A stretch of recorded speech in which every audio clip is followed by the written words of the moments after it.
Thank you. Thank you, Paul. Thank you, Barbara. Thank you, Jimmy, wherever you are. And good morning. Good morning, everyone.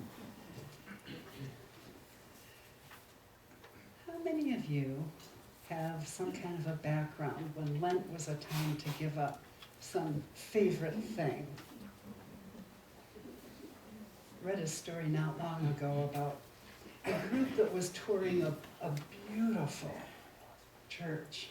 And the tour guide was pointing out the different stained glass windows and telling the story behind those beautiful pieces of artwork. But the tour group's attention was totally distracted because off to the side there was this very rough-hewn cross that had all kinds of little pieces of paper stuck all over it. And so they asked the tour guide, what is this all about? And the tour guide said, well, in our parish, we all write down what we're giving up for Lent. And then we put it over here as a reminder of what we're giving up. And the tour group looked at that with all the little pieces of paper and started to chuckle. Because right at the very top was someone's apparently much over-exercised Visa card.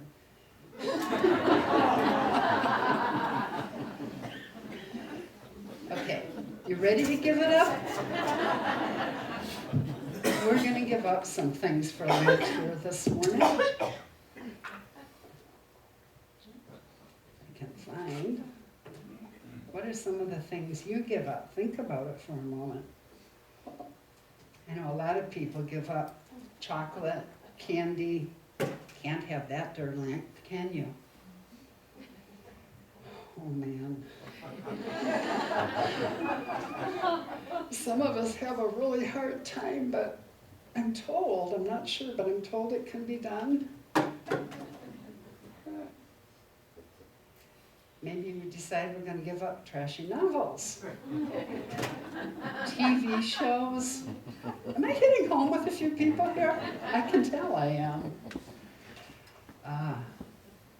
Maybe we want to think about giving up our addiction to our electronics. I'm not going to throw this one. I've already replaced the screen once. Oh, and here's a great one to give up. I think most of you are probably ready for this. You ready to give up your New Year's resolutions? Man, I'm happy to let those go.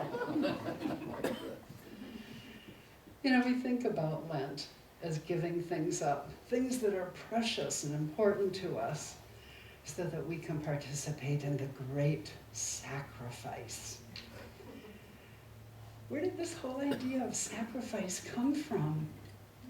Well, if you're a student of history at all, you know that pretty much every religion around the world from the beginning of time that we know of had some element of sacrifice involved.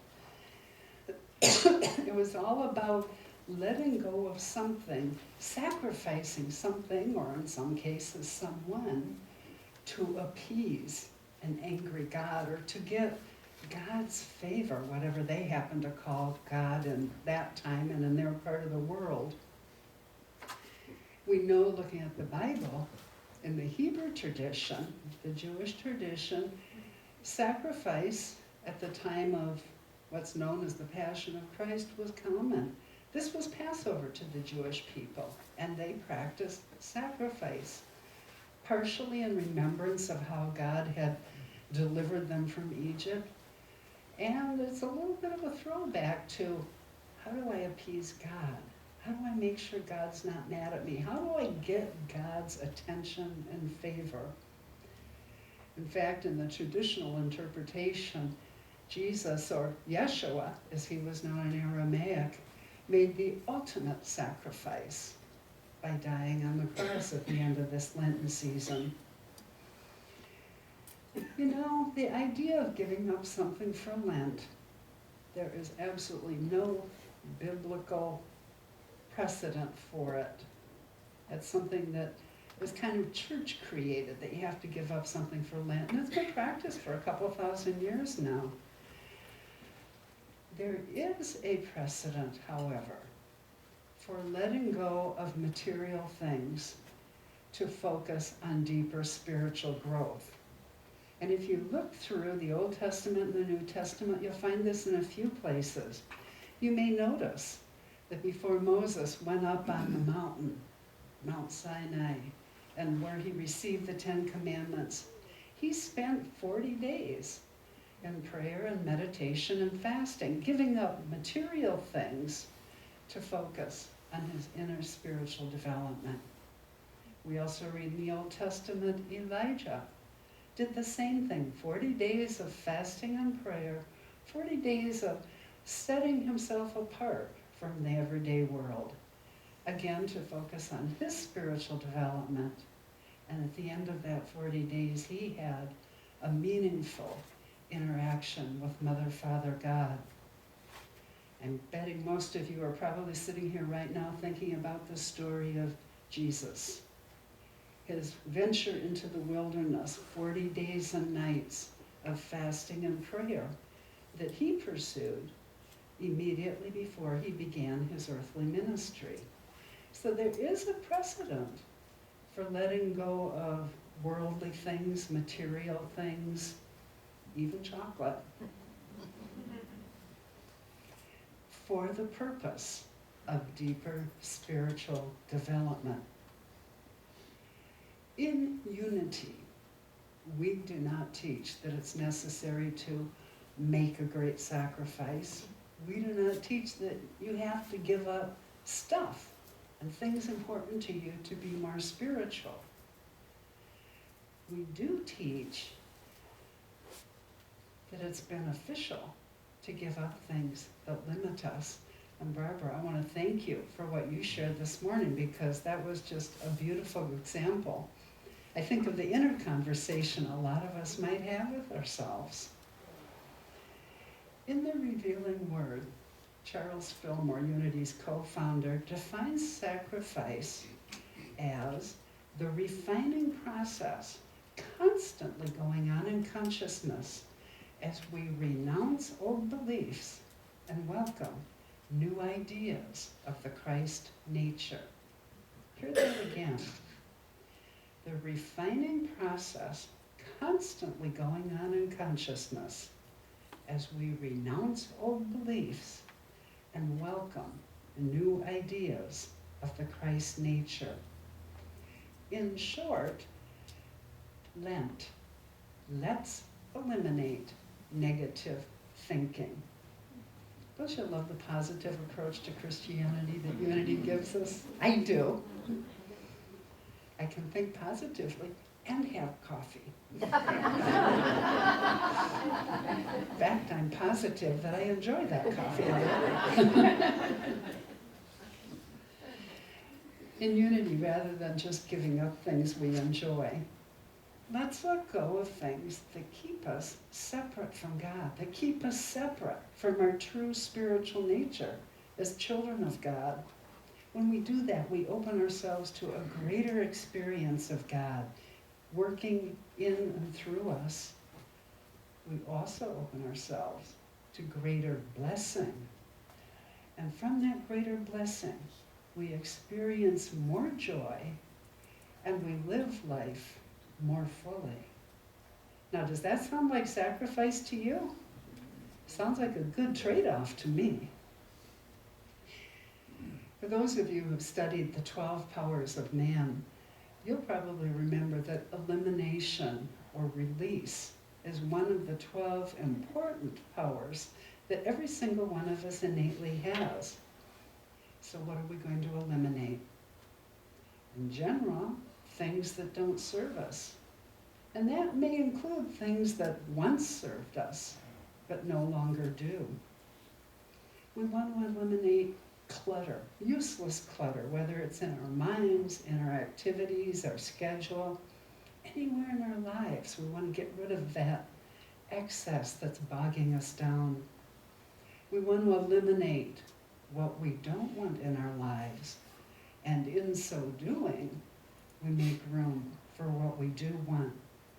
It is a powerful spiritual practice to let go of what doesn't serve us right here and now at this point in our life, to make room for more good A spiritually elevated idea of elimination is letting go of all ideas that interfere with higher mind or divine mind, that bring us up short of spiritual principles and the experience of truth.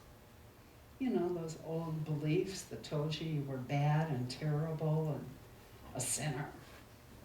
Things like embedded theology that it might be time to revisit and reevaluate. In spiritually elevated elimination, we also do some very frank and candid soul searching. What is it in me, in my ego, or in my personality that's keeping me from experiencing God in and through me more fully? And again, Barbara, you spoke so beautifully to that this morning. I thank you. So LENT, let's eliminate negative thinking, because we know negative thinking, negative thoughts lead to negative attitudes, negative beliefs, negative activities, negativity or heaviness in all that we do. Let's start with giving up thoughts of elimination. Thoughts of limitation. You know what those are, those little self-talk things you say to yourself. I'm not enough. I don't deserve that. Oh, I could never do that. Those are all deeply embedded ideas of what we think is innate limitation. And those are what we call in unity error thoughts that we can choose one at a time to weed out and move away from. Those thoughts lead to attitudes and beliefs that don't serve us. Attitudes and beliefs like, I'm not good enough. I don't deserve more good in my life. Thoughts and beliefs that lead us down the road of shame or anger, guilt and resentment. We might also want to give up those walls and barriers. I think most of us have them if we're really honest with ourselves. Something happened somewhere along the way in life, something hurt us, and we're determined that that's never going to happen again, so we kind of put up this little psychic wall to keep things or situations from getting a little too close to us. Things or situations that have the potential of causing us pain. And consequently, we put up a wall that can also keep our greater good from us. Here's a thought to eliminate. Trying to do everything myself. If we eliminate that idea, then we open ourselves to letting God work through us. And frankly, it takes a huge burden off our own shoulders. And the ultimate surrender, the ultimate sacrifice, the ultimate giving up is giving up all that I am, all that I have to Mother, Father, God, and God's greater will for me in every aspect of my life. We're going to be talking about God's will for us in a few weeks, but just as a sneak preview, God's will for you is all the joy, all the happiness, all the delight you can stand. So come back and join us for that. So let's get practical. What are we going to eliminate? And I recommend starting with our thoughts and our self-talk. Listen to what you say to yourself. Listen to those little thoughts that trip through your mind day after day after day, and pay attention to what they're telling you about you. And then if you discover that that thought is not positive or uplifting, that it doesn't empower you and give you joy, let it go. You know, a great way to let those thoughts go. I'm real visual, so I'll picture a thought as though it's written on the wall, and And in my mind, I'll draw a big red circle around it and put a slash through it, just like the highway signs. Get rid of that thought, I don't like it. Anytime you eliminate a negative thought, though, a heavy thought, a distracting thought, we have to do something more. We have to replace it with a positive thought or idea. You do know nature abhors a vacuum, right? So if we take that old thought and get rid of it, it's just going to come back in unless we get something else to fill in that space. So for every negative thought or attitude, take a few minutes to think, okay, what do I want to replace that thought with? If the thought is, I don't deserve good in my life, maybe a replacement thought would be, as God's beloved child, I deserve wonderful good in my life all the time. And then work with that thought. Write it down, stick it up on your bathroom mirror, put it next to the rear view mirror in your car, wherever you're going to see it day in and day out, to remind yourself that that is a new thought that you are choosing to embrace. Eliminate and replace. Eliminate what you don't want, eliminate what doesn't support your highest good, and replace it with a thought that does. How about thoughts like, I love myself unconditionally. And I never devalue myself through destructive self-criticism, and not only that, every day in every way, I get better and better and better. How do those thoughts feel? Just speaking them, I get tingles. It's exciting, it's joyful. Not at all the idea of sacrifice that I grew up with. A second way to eliminate negativity in your life, especially during Lent, is to take a look at your life and note those things that cause you distress and frustration, and eliminate them, or at least minimize them as much as possible. Now I know paying the bills causes a lot of people stress, and you can't just blow that off. But if that's a stressor for you, then spend some time first in meditation. Connect with God in you. Know that God's abundance provides you every day, all day long, all you need and more. And then go ahead and pay your bills with confidence and peacefully. And then once they're paid, let them go.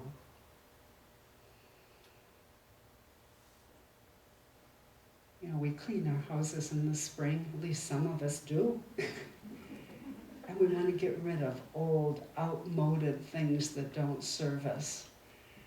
I know that there's a garage sale that happens here every spring, with many thanks to the YOU. Is that going to happen this year? We're not sure. Okay. You're going to have to get back to us on that. Don't let me put you on the spot. But what a wonderful way to get out of your life and out of your home what doesn't serve you. And it may have been something wonderful and a fabulous thing at one time, but it no longer is now. And it's time to move those things out of your life. So as you eliminate some of that clutter and debris, what do you want to replace it with? Well, I'd suggest maybe you replace it with something that you find beautiful and uplifting now, or embrace that new cleared space as room to grow and room to experience more of God's love. The third thing I would recommend eliminating is speaking negatively of anyone else. I grew up in a home where my mom always said, if you can't say something nice, don't say anything at all. And I really hate to admit it, but she was so wise in so many ways. And all it took me was 60 years to figure that out. But the moment you catch yourself about to say something negative about someone, stop and ask yourself, okay, is what I'm about to say, is that going to be uplifting? Is that going to be positive? Is that going to contribute something wonderful to the world? And if you can't honestly say yes to those questions, don't say it.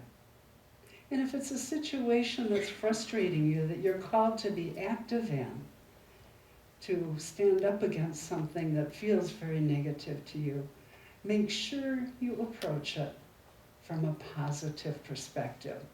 What is the positive change I want my words to bring about? Don't focus on what you don't want. Focus on what you do want.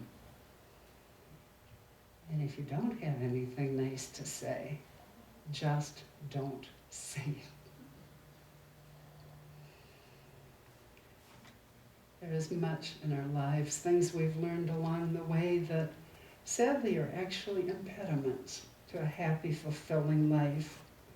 So as truth seekers in the Unity tradition, we seek spiritual wisdom and discernment in our daily time of prayer and meditation. And then as we proceed in this season of Lent, we look at old habits, old ways of thinking, old ways of being, with an eye to eliminate what doesn't serve us, what doesn't uplift us, what doesn't bring us joy, and replace it with that which does.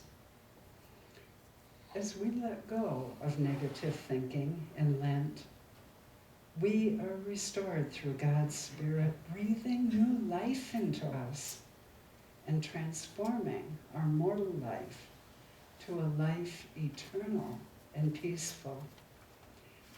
After all, it's restoration to fullness of life that is what Easter is ultimately all about. And so it is.